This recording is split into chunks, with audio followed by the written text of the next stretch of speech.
I don't know if you guys noticed, but I just got my very first supercar. I'm pumped and it is awesome. It's V8 powered, it has a gated manual shifter, because hashtag save the manuals. It's mid-engine and it is a supercar. But it does 0 to 60 in 4.4 seconds, which at the time was fast, but in today's standards, it's not as fast as it was 12 years ago. Plus, it does the Nürburgring in 8 minutes and 1 second. And again, for its time, it was fast. But today, I think like a Honda Civic does it that fast. Anyway, I love every minute of driving it, and I love how it turns heads and makes me feel like I'm the center of attention. But I know there's people out there who believe speed means everything. Luckily, I'm not one of them. But if I'm super honest, there are some really surprising cars that are faster and cheaper than this beautiful Audi that I became the steward of. What's up, guys? I'm Brad, and hit that subscribe button if you're new, and buckle up, and let's go.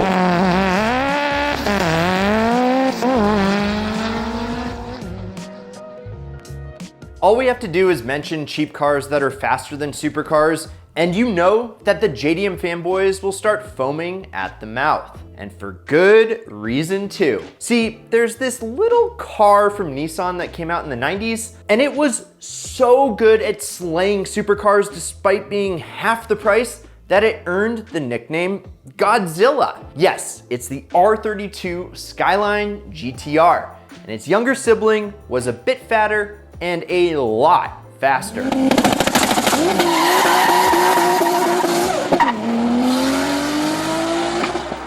The R33 Skyline GTR Spec V debuted in 1993, which means it's, well, old, like me, and 15 years older than my R8. But there's a but for every seat. If you got them both on the track, I'd be struggling to keep up. And that's a real testament to how good the R33 really is, and why it's such a legendary car today, especially with the V-Spec, which has extra suspension mods, a more advanced all-wheel drive system, and over 300 horses. Now, stock, it has a 0 to 60 time of 4.8 seconds, which is pretty respectable, but not quite as fast as my R8. But where it really shines is as a complete package. You see, the R33 V-Spec was able to do the Nürburgring in under 8 minutes, which is a hair faster than the Audi for half the price. Well, at least when they were new, they were half the price. And since R33s are now more than 25 years old,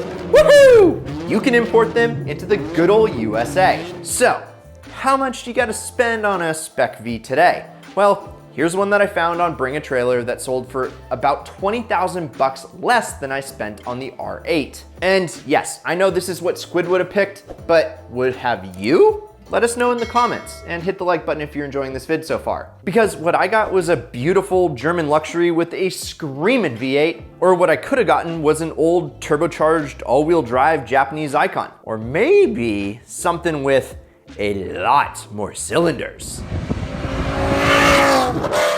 Guess what, guys? The V10 BMW M5 has entered the chat. They may not look it, but they are fast. Like 0 to 60 in 4.2 seconds fast.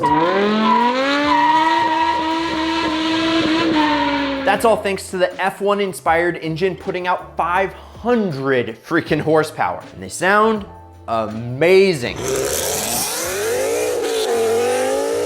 I don't think they sound as good as the Audi V8 with a custom exhaust.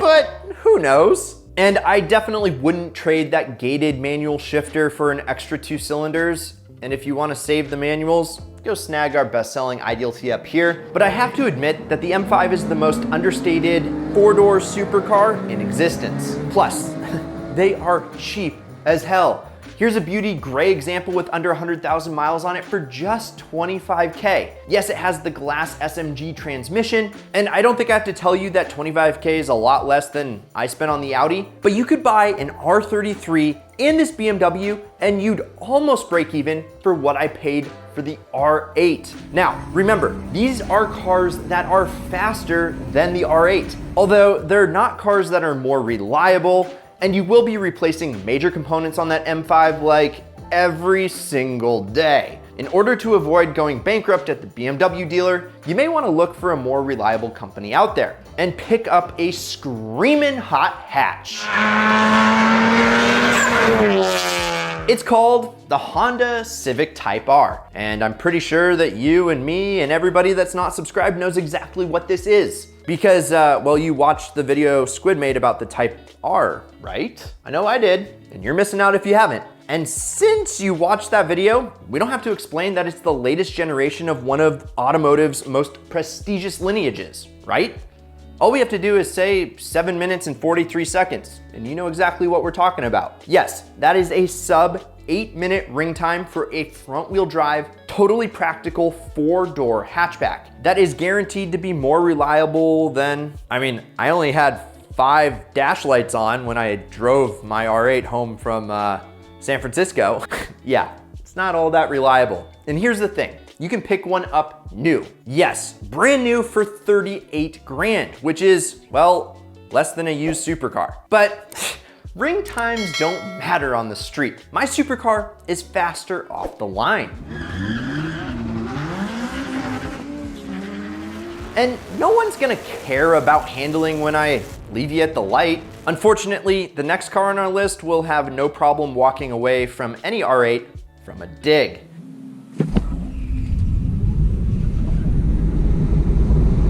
Pretty sure my car sounds better.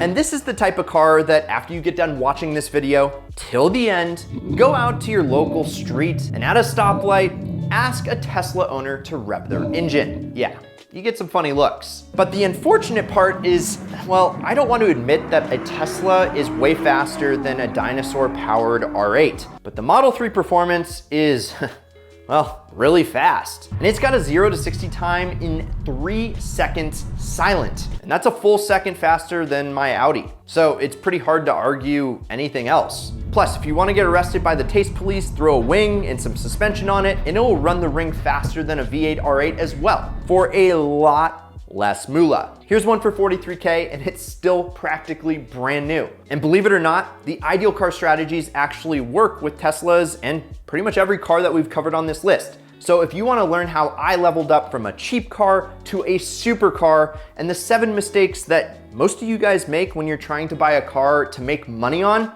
go check out my free webinar up here. And if you like what you see, consider buying the paid curriculum and joining the Ideal fam. Because I hear a lot of you guys, you're not ready to join the electric revolution just yet. So instead, how about we talk about some pure legendary JDM rivalry? I'm talking, of course, about the STI versus the Evo. And honestly, you can't go wrong with either. A Subaru WRX STI is such a great driver's car. And if you want something new, well, it's really your only choice. However, I'm more of a Mitsubishi Lancer Evolution guy, which, with a little bit of tuning, can easily run supercars around most supercars. Can easily run circles around most supercars. And if you want to pick one up just so you can hunt me down, get about 30 grand together and pick up a used Evo. Here's an Evo 8 for 27K, right there. You're kicking my butt. And honestly, the Evo 8 and the Evo 9 are perfect for the ideal car strategies. Because if you get the right one in the right spec at the ideal price, well, you can drive it and make money selling it in a year or two, which is what I plan on doing with the R8. And then I'm probably gonna go Huracan. But before you sell your Evo, you'll be able to enjoy a super hot all-wheel drive performance car that you can still use to get groceries in. Or if you want to live life on the wild side and you want to sacrifice all practicality, you have bacon, you have egg-ish. Get a Caterham, or really just any well-sorted Lotus Super 7 replica. Sure, they don't have the room for anything other than you and maybe one of your lighter friends, so I probably couldn't ride with you. Plus, there's no roof, but they are hands down one of the most fun cars I have ever driven, and handling and acceleration are just unreal. The problem is that since they are often kit cars, you don't know exactly what you're getting when you buy one. The official Caterham cars, like the 500 Superlight, often have mind-blowing acceleration numbers, like my head still hurts from driving one 2 years ago because I'm talking 0 to 60 in less than 3 seconds.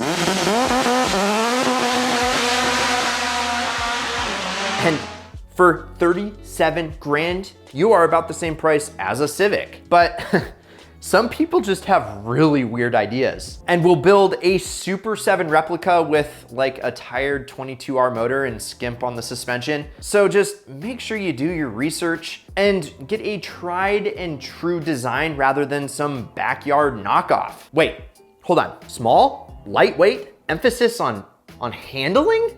No, it couldn't be. Is it MIATA time? No.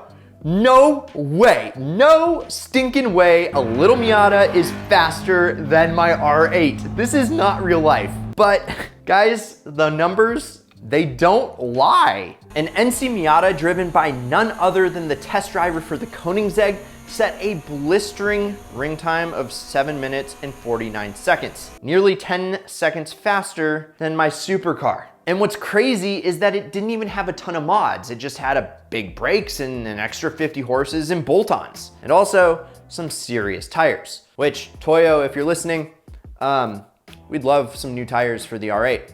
Girth Brooks is looking pretty bald. And I think that we can chalk up this Miata being so fast to, well, having a phenomenal driver and not a nut behind the wheel. And that's something to keep in mind if you're really wanting to smoke me on the track. You better fix the loose nut behind the steering wheel. But a Miata isn't the one that stings the most. The Miata was driven by a pro driver and set up just for that race. Nope, get your popcorn out, boys, because the one that actually hurts is the Volkswagen GTI.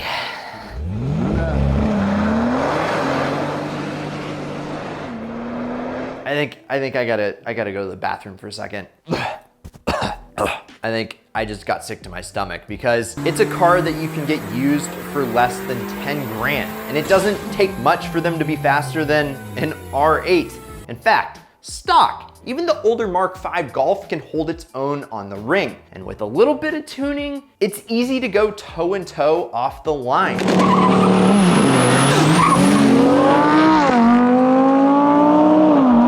And the Mark VII Golf R is faster around the ring.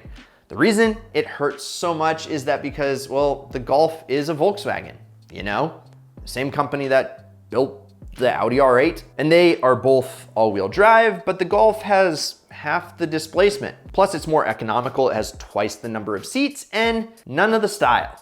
Well, I mean, they're not bad looking, but not as much style as the R8. So, what's up with that? How could they let their own little hatch be faster around the track than their flagship? And for so much less money too. I mean, you can get a 2016 Golf R for just 33 grand. Or the really smart buy is buy an older generation for pennies on the dollar. Toss a few mods on it and yes, you will smoke me at the track. I guarantee it. And with all that being said, I'm gonna be honest with you guys. I wouldn't trade my R8 for any of them on this list. Performance, like my mom said, isn't everything. I mean, my 911 can hold its own against the R8, but I have never driven anything that feels as good to drive, nor anything that looks as good as Girth Brooks, or really anything, and this is important, that makes me feel like such a winner. So, guys, what are your thoughts? Would you give up all the practicality and meet me on the track with a Super 7? Or would you use the Ideal Car strategies to avenge the Audi name with a V10 R8? Let me know down in the comments, you guys. And hit that like button if you enjoyed this video. Or dislike it if you didn't like the video, but hit that button twice, not once, really let us know.